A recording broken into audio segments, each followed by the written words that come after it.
Hi guys, it's Green Gower Becky. Just going to do a quick, I didn't record all this, so I'm just going to go through the process real quick so you can see what I got. Started with this $6, $5 or $6 piece of, well, it's a board, box. That's what I started with. And then I use these molds by IOD. This one's called Harper. This one's Sunflowers. This one is Autumn Cottage, I believe. I don't know the name of this one, but I used this skull right here on him.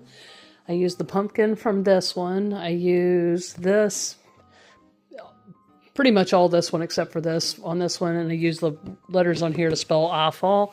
And then I used this one here called Dewdrop Pond. And I used this little bug right here on that.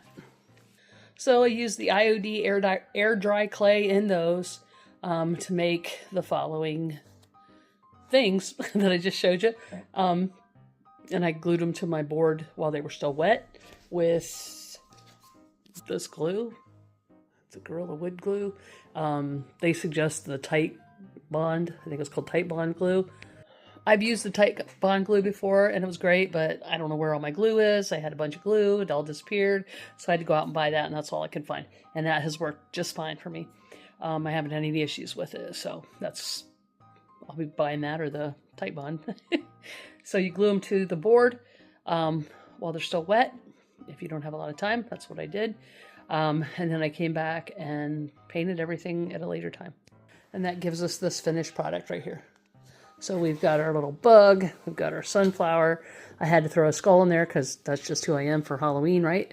Fall's in, this is in Halloween. Halloween is in fall.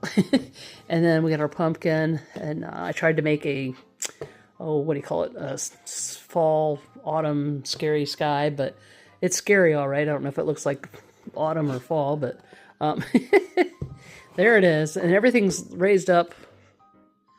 It's all 3D.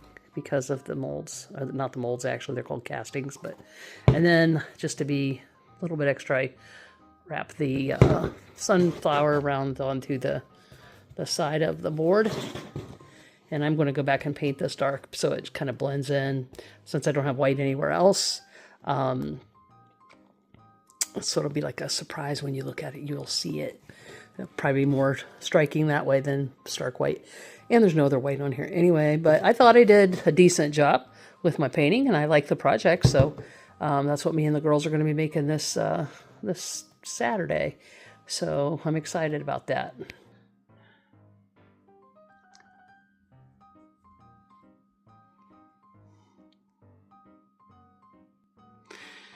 So that was our project. So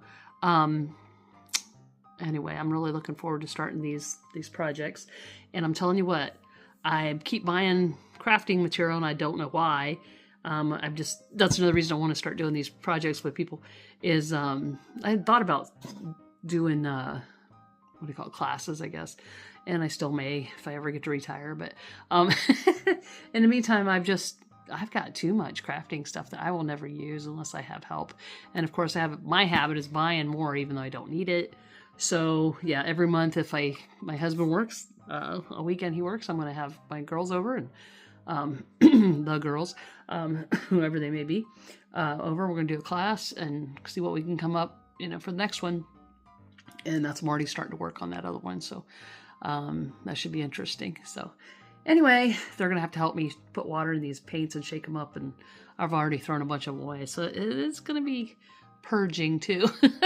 Anyway, that was our project. So after I get done here, as soon as I quit talking, I'm going to do a progression of the project with pictures, so you can see that real quick, and then that'll be the end of that. So thanks for looking.